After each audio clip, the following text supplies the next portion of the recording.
प्रेक्षकांनो, वचन दिले तो मला मालिकेचा आजचा 4 मार्चचा जबरदस्त भाग पाहणार आहोत.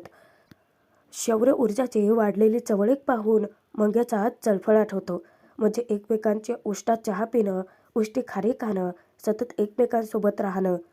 होळीच्या दिवशी शौर्य स्वतः पुरणपोळ्या बनवण्यासाठी ऊर्जाच्या मदतीला आलाय. त्या दोघांना तसं एकत्रित पाहून या मंग्याला इतका राग येतो, त्याचा तिळपापड होतो. आणि म्हणूनच शौर्याला अद्दल घडवायची म्हणून त्याने होळीच्याच दिवशी जबरदस्त प्लॅन आखलाय. कारण चाळकरांनी त्याचा होळी पेटवण्याचा मान काढून यावेळी शौर्याला दिलाय म्हणून. त्यात दिव्या आता भलतीच हुशार निघाली. म्हणजे हर्षवर्धनच्या विरोधात केस लढायला उभा राहून त्याचं डोकं खाणारी ऊर्जा शिंदे आहे. म्हणजेच दिव्याची लहान बहीण हे तिला कळता क्षणी दिव्या आता एक असं चाळं टाकणार आहे की ज्यामध्ये ती ऊर्जाला कन्व्हिन्स करणार आहे पद्माची केस मागे घे म्हणून. जेणेकरून जहागीरदारांच्या घरातलं हर्षवर्धनच्या मनातलं स्थान ती बळकट करू शकेल. आणि त्यातच हर्षवर्धनच्या तावडीतून यावेळी शौर्य थोडक्यात बचावलाय. पण होळीच्या दिवशी मात्र आता मोठा राडा होतोय की काय वाटतंय. कारण हा मंग्या चक्क शौर्याला अंधारात ठेवून दारू पाजायला निघालाय. म्हणजे त्या दारूच्या नशेमध्ये शौर्य स्वतःच सत्य वधवून तर टाकणार नाही ना. पाहणार आहोत. त्यासाठी भाग शेवटपर्यंत जरूर बघा. आणि प्रेक्षकांनो, कसा वाटतो भाग, काय तुमचं मत कळवत चला की. तुमचं मत जास्त महत्त्वाचं आहे. चला बघूयात आजचा भाग. शौर्यने त्याच्या मनातलं सगळ्या भावना ऊर्जासमोर व्यक्त केलेल्या असतात. आता ऊर्जा अचानक उठून जाणार तर शौर्य तिची थट्टा करतो की ओ मॅडम, अहो सॉरी. नाही म्हणजे तुम्हाला राग आलाय का? तुम्ही आता पुन्हा उठून जाणार असाल तर मला तुमची माफी मागावी लागेल. परत मी तुमचं खूप काही बोलणं ऐकेल. मग मला तुमच्यासमोर गुडघे टेकावे लागतील, हात जोडावे लागतील. तुम्ही आता ग्लासही चहाचा फोडणार आहात का? नाही म्हणजे सांगा, म्हणजे मी चोईला आधीच पैसे देऊन टाकतो. तेव्हा ऊर्जा इतकी खळखळून हसत असते. तिला हसताना पाहून शौर्यही हसायला लागतो. आता तो चहावाला परत एकदा गरमागरम चहा खारी त्या दोघांनाही आणून देतो. शौर्य ऊर्जा दोघेही आता अक्षरशः भान हरपलेले असतात. दोघेही एकच चहा खारी एन्जॉय करतात. म्हणजे एकमेकांना शेअर करत असतात. ऊर्जा स्वतः शौर्याला खारी चहामध्ये बुडवून खाऊ घालत असते, चारत असते. आणि शौर्यसुद्धा ते इतकं एन्जॉय करत असतो. त्याला खूप भारी वाटतं की ऊर्जा असं प्रेमाने स्वतः घास भरवते त्याला. त्यानंतर शौर्यसुद्धा ऊर्जाला घास भरवतो. दोघेही पुन्हा चहाही पितात. ऊर्जा स्वतःच्या हाताने शौर्याला चहा पाजते आणि शौर्यसुद्धा ऊर्जाला स्वतःच्या हाताने चहा पाजत असतो. आता त्यांच्या त्या रोमॅन्टिक मूडमध्ये ते रमलेले असतात. पण त्यांच्यावरती बारीक नजर असते, ती म्हणजे मंग्याची. आता ऊर्जाला शौर्यसोबत इतकं जवळ आलेलं पाहून मंग्याच्या तळपायाच्या मस्तकात जाते. तो तिथेच आता विडा उचलतो की शौर्याला ऊर्जाच्या जवळ तो फिरकूच देणार नाही. त्याचे डोळे अक्षरशः रागाने लाल झालेले असतात. तिथलाच जो फुलांचा हार आहे तो तोडतो आणि त्या फुलाच्या हाराचा चुरगाळा करतो. त्याला इतका राग अनावर होतो.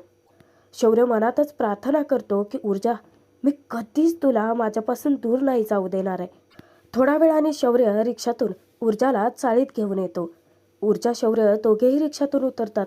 शौर्य त्या रिक्षावाल्याला थांबायला सांगतो. तेव्हा ऊर्जा म्हणते की अरे तू जा इथून. तेव्हा शौर्य म्हणतो की असं कसं? मी तर तुला प्रॉमिस केलं होतं ना, म्हणजे तुझ्या आईला, की तुला घरापर्यंत आणून सोडेल आणि मी आता इथून बाहेरच जायचं आहे. तेव्हा ऊर्जा म्हणते की शौर्य, माझ्यामुळे तुझी खूप सारी कामं पेंडिंग राहत आहेत. तुझा बॉस तुला ओरडत नाही आहे का रे? आता इथे सुद्धा त्या मंग्याची कावेबाज नजर यांच्यावरती असतेच. तो शौर्याचा हात धुवूनच मागे लागतो. शौर्य तिला सांगतो की अरे माझी सगळी कामं पूर्ण करून आलोय मी, आणि तसंही माझ्यासाठी तू जास्त इम्पॉर्टंट आहे. तेव्हा शौर्याला ऊर्जा म्हणते की झाली डायलॉगबाजी सुरू. आता तोही गालातच हसतो. चल मी येते. तेव्हा शौर्य विचारतो की अरे म्हणजे मला खरंच इथूनच बाहेर जावं लागणार आहे, बनावं लागेल. आता ऊर्जा जाणार. शौर्य तिला थांबवतो. ऊर्जा, स्वतःची काळजी घे. हे बघ, तुझा चेहरा खूप थकल्यासारखा वाटतोय. तेव्हा ऊर्जा म्हणते की बाय. तोही म्हणतो की सी यू. ऊर्जा तेथून घरात निघून जाते. पण मंग्या इतका भडकलेला असतो शौर्यवरती. मंग्या आता शौर्यवरती इतके दात खात असतो. शौर्य पुन्हा रिक्षात बसतो आणि त्या रिक्षावाल्याला चालायला सांगतो. आता शौर्याच्या रिक्षाचा पिच्छा मंग्याने अजूनही सोडलेला नसतो. नक्की शौर्य काय करतो, कुठे जातो, तो कोण आहे, हे सगळं त्याला आता शोधून काढायचं असतं. त्यासाठी तो शौर्याचा पाठलाग करायला लागतो. आता जेव्हा थोडा वेळ पाठलाग करतो त्याच वेळेस मंग्यासमोर शौर्याचं वेगळंच सत्य येतं. कारण एके ठिकाणी रिक्षा थांबते आणि मंग्या विचार करतो, हा इथे का थांबलाय. आता ते रिक्षावाल्याचे पैसे देऊन शौर्य आपल्या गाडीकडे येतो आणि जेव्हा तो दरवाजा उघडून कारमध्ये बसतो तेव्हा मात्र मंग्याला धक्काच बसतो. आता मंग्या तर्कवितर्क लावतो की म्हणजे याच्याकडे कार आहे ही गोष्ट ऊर्जाला माहीतच नाही आहे. म्हणजे हा कारने आला, ऊर्जाला रिक्षातून घरी सोडलं आणि पुन्हा याच्या गाडीने जातोय. बेट्या, तू आता चांगलाच अडकलायस. आता बघ, ऊर्जासमोर तुझा बिंगच चांगलंच फोडतो. आता काय तू माझ्या तावडीतून सुटत नसतोय. असे आता मंग्याचे डायलॉगबाजी चालू होते फुशारक्या मारणं. पण शौर्याच्या गाडीचा पाठलाग करत असताना मंग्या खूप दूरपर्यंत गाडीचा पाठलाग करत येतो. पण एका पॉईंटला होतं असं की अचानकच शौर्याची गाडी पुढे जाते आणि मंग्याच्या समोर एक मोठा टेम्पो आडवा येतो. आता तो त्या टेम्पोवाल्यावर इतका भडकतो, तो त्याला बाजूला जायला सांगतो. पण समोर बघतो काय, आता तिन्ही ठिकाणी रस्ता जात असतो. त्यात शौर्य नेमका कुठल्या रस्त्याने गेला असावा. हा कुठे गेला. आज सटकलाच बेट्या तू. पण तुझा पिच्छा आता काय सोडत नसतो मी. मंग्याने जणू आता विळाच उचललाय. त्यानंतर रात्रीच्या वेळी जणू काही आता शौर्याची आर्त हाक ऊर्जाला ऐकू जावी असंच काहीसं घडतं. कारण शौर्य ऊर्जाचा विचार करत असतो आणि नेमका ऊर्जाचाच फोन त्याला जातो.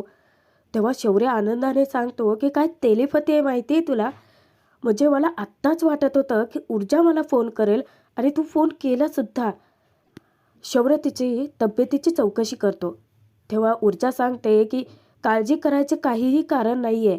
आत्ताच नर्स येऊन गेली, डोक्याची पट्टी बदलली आणि त्यांनी सांगितले की काळजी करण्यासारखं काहीच नाही आहे. शौर्य तरीही तिला स्वतःची काळजी घ्यायला सांगतोच.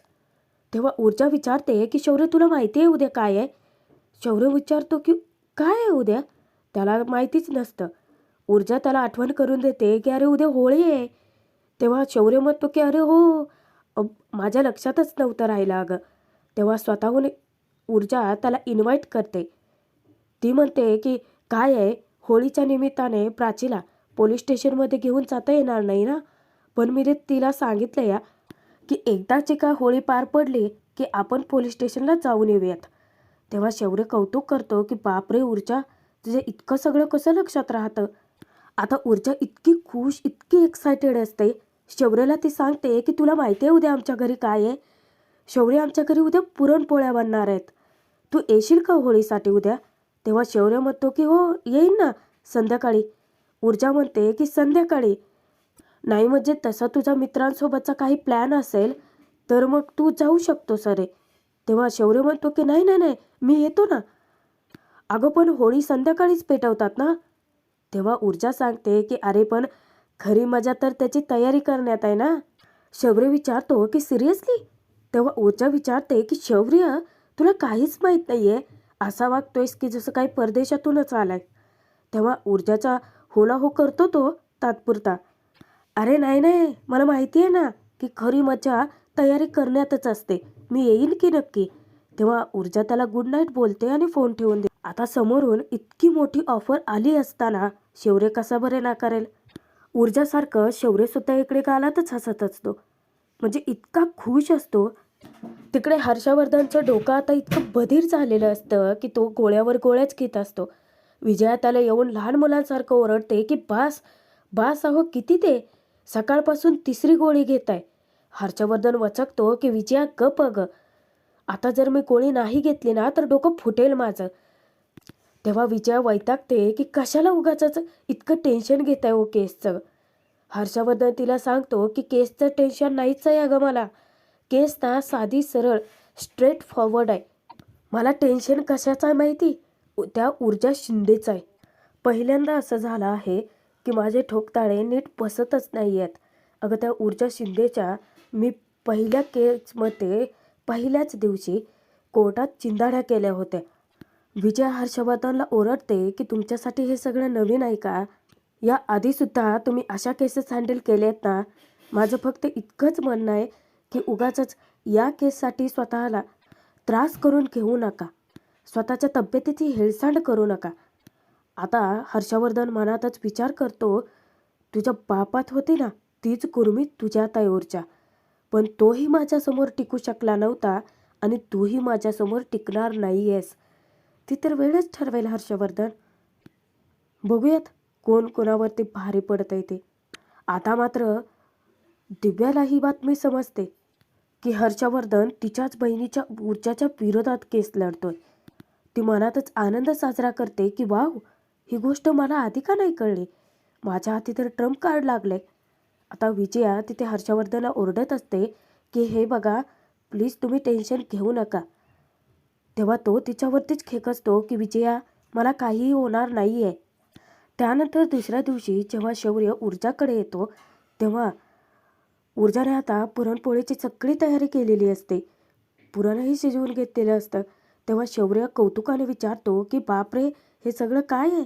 तेव्हा ऊर्जा म्हणते की अरे, आई जरा बाहेर गेली आहे कामानिमित्त. तिने मला सांगितलं होतं की पोळ्या बनवायच्यात, त्यासाठी मी पुरण शिजवून घेतले. शौर्य विचारतो की बापरे, हे सगळं तुला जमतं? त्याला खूपच नवल वाटतं. तेव्हा ऊर्जा म्हणते की हो, यात काय नवीन आहे, मला येतं अरे सगळं. शौर्य विचारतो की बाप रे ऊर्जा, अगं तुझ्या चाळीमध्ये काय तू होळीचा माहोल आहे, कमालीचा माहोल आहे बरं का. ऊर्जा म्हणते की हो, इथे ना होळी इतकी भन्नाट अशी स्पेशल साजरी होते ना शौर्य, तू थांब, तुला ना भारी वाटेल अरे. आणि तसाही शौर्य आज चाळीतल्या पुरणपोळ्या ज्या आहेत ना ते इथे आपल्या घरून बनवून द्यायच्या आहेत. शौर्य 2 सेकंदासाठी ब्लँक होतो, कारण ऊर्जाने काय शब्द वापरला, आपलं घर. शौर्य विचारतो की आपल्या घरी? ऊर्जाचं लक्ष नसता ती म्हणते की हो अरे, अरे म्हणजे इथे माझ्या घरी रे, इथून पोळ्या द्यायच्यात ना सगळ्यांना. शौर्य विचारतो की हां, मी मदत करू का तुला? ऊर्जा म्हणते की तुला जमणार आहे का हे सगळं? शौर्य म्हणतो की काय हरकत आहे, प्रयत्न तर करून बघतो ना. आता ऊर्जा इतकी काही गडबडीमध्ये असते, पूर्णपणे गोंधळून गेलेली. काम वेळेवरती आटपायच्या नादामध्ये तिच्या बोटाला थोडीशी जखम होते. तिचाच धांदरटपणा तिलाच लढतो. शौर्य आता इतका कासावीस होतो, तो विचारतो की अरे, अ, अ, इथे ती क्रीम कुठे आहे, अँटीसेप्टिक क्रीम? ऊर्जा विचारते की क्रीमची काय गरज आहे शौर्य, थांब मी हळद लावते. आता ती किचनमध्ये जाते आणि मसाले डबा घेऊन येते. शौर्य इतका काळजी करतो तिची, तो सांगतो की तू बस बरं आधी शांतपणे. त्यानंतर तो थोडीशी हळद घेतो आणि तिच्या जखमेवरती लावतो. ती इतकी विव्हळते. शौर्य म्हणतो की सॉरी सॉरी, खूप दुखतंय का? आणि तो त्या जखमेवरती फुंकरही मारत असतो. आता शौर्य इतका काळजी करतोय तेव्हा ऊर्जा इतकी कौतुकाने पाहत असते त्याच्याकडे. पण जेव्हा शौर्याची नजर तिच्या नजरेला मिळते, ऊर्जा लगेच नजर फिरवते. शौर्य ऊर्जाची इतकी काळजी करतो, तो सांगतो की ऊर्जा, तू जाऊन झोप बरं. ऊर्जा हसत विचारते की काय, मी आराम करायचा आहे. शौर्य, मला काहीही झालेलं नाही आहे, अरे थोडंसं बोट कापलंय फक्त. तेव्हा शौर्य म्हणतो की अगं हो, पण निदान आराम तरी कर, तू ना माझं ऐकतच नाही काही. हसतेस काय गं? हे बघ, जे काही काम असेल ते मला सांग, मी करतो. आता तिथे ऊर्जा हट्टीपणा करते. ऊर्जाला सगळं स्वतःलाच करायचं असतं. एवढा तो बिचारा बोलतोय तर करू देत ना, पण नाही, हे आपलंच घोडं पुढे दामटवते. आता एका हाताने कसं बसं त्या पुरणयंत्राची चकती बसवत असते, पण काय करणार, जमतच नाही. कारण हाताला जी जखम झाली आहे ती झोंबत असते. तेव्हा शौर्य तिला म्हणतो की ती आण बरं इकडे. आता शौर्य ती चकती बसवण्याचा प्रयत्न करतो, पण उलटी. ऊर्जा इतकी हसते त्याच्यावरती. ती म्हणते की शौर्य, काय करतोयस तू? शौर्य सांगतो की बसवतोय हे. तेव्हा ऊर्जा त्याला समजावते की चकती कशी बसवायची असते. ती विचारते, तुला चकतीही बसवता येत नाही? बरं जाऊ देत, हे बघ, याच्या ना इथे खाचा असतात, त्याच्यामध्ये बसव. आता त्याने ते परफेक्ट काम केलेलं असतं बरं का. त्यानंतर ऊर्जा स्वतःच आता त्या पातेल्यात पुरण घ्यायला जाणार, तिला जोराचा चटका बसतो. शौर्य तिला लहान मुलांसारखा दटावतो की ऊर्जा, तुला म्हटलं ना जे काही असेल ते मला सांग, मी करतो. त्यानंतर ऊर्जा म्हणते की ठीक आहे, यातलं पुरण घे, याच्यामध्ये टाक आणि ते पुरण वाटायचं आहे. शौर्य सांगितल्याप्रमाणेच वागतो. थोडंसं पुरण टाकतो. ऊर्जा म्हणते की आणखीन थोडं घाल. त्यानंतर शौर्यला ती सांगते की ह्याचं फिरवायचं असतं. शौर्य ऊर्जाच्या मदतीने पुरण वाटायला तर शिकतो, पण तो इतका मग्न झालेला असतो त्या कामामध्ये. का माहिती आहे? कारण ऊर्जाने स्वतः त्याचा हात पकडलेला असतो आणि त्यात ती त्याला शिकवतही असते. म्हणजे तो क्षण त्याच्यासाठी इतका आनंदाचा आहे. तो क्षण तो मनापासून जगतो. आता ऊर्जा जसं शिकवते तसं शौर्याने पुरण तर वाटलेलं असतंच. तो क्षण आनंदाचाही जगलेला असतो. तो म्हणतो की फायनली मला जमलं. त्याला इतकं कौतुक वाटत असतं स्वतःचं. तेव्हा ऊर्जा म्हणते की वाह, त्याला दाद देते हा कामाला त्याच्या. आता शौर्य बोलण्याच्या ओघामध्ये पुन्हा मातीच खातो. तो बोलतो की अगं काय आहे, माझ्या घरी हे सगळं असं नाही ना करत, त्यामुळे मला माहितीच नाही. ऊर्जा विचारते की तुझ्या घरी कुठे राहतोस तू? आता मात्र शौर्य शून्य पडतो. ऊर्जा शौर्याला भानावर आणून विचारते की शौर्य, काय विचारते मी, तू कुठे राहतोस? तेव्हा शौर्य म्हणतो की फार लांब नाही राहता ग. ऊर्जा विचारते की तुझ्या घरी पुरणपोळी बनत नाही? शौर्य सांगतो की नाही. ऊर्जा विचारते की का, तुझी आई नोकरी वगैरे करते का? म्हणजे तुझ्या इकडे होळीच साजरा होत नाही? आता शौर्य तोंड पाडून सांगतो की नाहीच. इकडे आता दिव्याने एक वेगळीच चाल खेळायची ठरवली. द ग्रेट लॉयर हर्षवर्धन जहागीरदाराचं डोकं काल कोर्टात पाय ठेवलेल्या ऊर्जा शिंदेने आऊट केलंय. आता दिव्या काय विचार करते, ऊर्जा शिंदे ही माझी लहान बहीण आहे. म्हणजे मी जर स्वतःहून तिला केस मागे घेण्यासाठी कन्व्हिन्स केलं तर मग हर्षवर्धन जहागीरदार माझ्यावरती खुश होतील. या घरातली माझी पत वाढेल. पण पत वाढवायचे असेल तर फुल प्रूफ प्लॅनिंगही करावं लागेल. कारण ऊर्जा सहजासहजी केस मागे नाही घेणार. तसंही आणि आता प्लॅनिंग करायला आजच्यासारखा दिवस नाही आहे, कारण आज चाळीमध्ये होळी असेल. आईचा मूडही चांगला असणार आहे. म्हणजे मी जर तिला कन्व्हिन्स केलं तर नक्कीच आई ऊर्जाला समजावेल आणि ती केस मागे घेईल. आता ही दिव्या म्हणजे डोक्यावर पडले खरी, वागते तर तशीच. विचार करते, स्वतःचं कौतुक काय करते की वा दिव्या, एकदम स्ट्रेट फॉरवर्ड विचार करतेस तू. हिला वाटत असतं की हिचा प्लॅन फते होणारच. ती स्वतःचीच पाठ थोपटते की वा दिव्या, कमाल प्लॅनिंग आहे तुझी. तू अगदी योग्य ट्रॅकवरती आहेस. इतक्यात आदिती येतो आणि तो तिला जा विचारतो की कुठला ट्रॅक दिव्या? आदित्यला पाहता क्षणी ती इतकी घाबरते, मागे वळून पाहते. आदित्य तिच्याकडे जाऊन जा विचारतो की बोल ना दिव्या, कसलं प्लॅनिंग चालू आहे तुझं? आता तो बेडवरती नजर फिरवतो तर सगळीकडे साऱ्या दागिने काढून ठेवलेले असतात. आता तो तिला विचारतो की नक्की काय चालू आहे तुझं? दिव्या थोडीशी घाबरलेली असते. इकडे शौर्य बघा थोडक्यात वाचतोय हर्षवर्धनच्या तावडीतून. तो बघा कसा, म्हणजे भजन जेव्हा हर्षवर्धनला कॉल करतो तेव्हा तो सांगतो की तुम्ही मला माहिती काढायला सांगितली होतीत. सॉरी सर, एवढ्या सकाळी मी तुम्हाला फोन करून डिस्टर्ब करतोय, पण मी सिटी हॉस्पिटलमध्ये चौकशी केली सर. तिथे पद्मा नावाची कोणीही पेशंट ॲडमिट झालेली नव्हती. हर्षवर्धन धक्क्याने विचारतो की काय? तेव्हा भजन सांगतो की हो, आणि तुमच्या सांगण्यावरून मी तिच्यावरती 2 माणसं पाळत ठेवायला पाठवली होती आणि त्यांनी मला सांगितलं की पद्माला फारसं काही लागलेलं नाही आहे. स्वतःच्या पायाने चालत गेली होती की ती. म्हणजे फार असं हॉस्पिटलमध्ये ॲडमिट करावं इतकंही सिरियस लागलेलं नाही आहे. हर्षवर्धन आता फोन ठेवतो. त्यालाच त्याचं लाज वाटते, पश्चाताप होतो की उगाचच त्याने शौर्यवरतीच संशय घेतला. त्याला वाटत असतं की शौर्य त्याला अंधारात नाही ठेवणार. इकडे ऊर्जाचे आता एकामागून एक असे काही प्रश्न धडाधड चालू होतात ना की शौर्याची चांगली बोलतीच बंद होते. कारण ऊर्जा त्याला त्याच्या घरच्यांबद्दल, आईवडिलांबद्दल विचारत असते. शौर्य, अरे आई काय करते तुझी? कुठे राहतोस तू? आणि बाबा ऑफिसला असतात असं म्हटलात तू. आपल्या कोर्टाच्या रस्त्यावरच. नेमके काय काम करतात? नाव काय त्यांचं? आता शौर्य असा काही जबरदस्त अडकतो ना, मनातच तो विचार करतो, खोटंही नाही बोलू शकत आणि खरंही नाही सांगू शकत. बिचाऱ्याच्या मधल्यामध्ये कोंडी होते.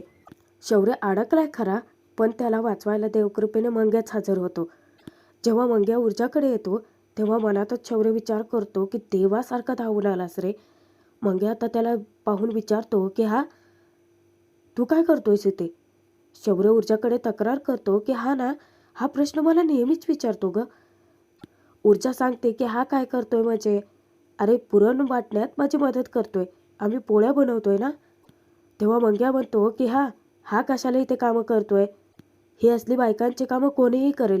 बाहेर चल, तुला सांगतो काम काय आहे ते. पोरांसोबत कामं कर जरा. लाकडं आणायची आहेत, पाणी भरायचं आहे, बाहेर सजावटीचं पण भरपूर काम आहे, चल.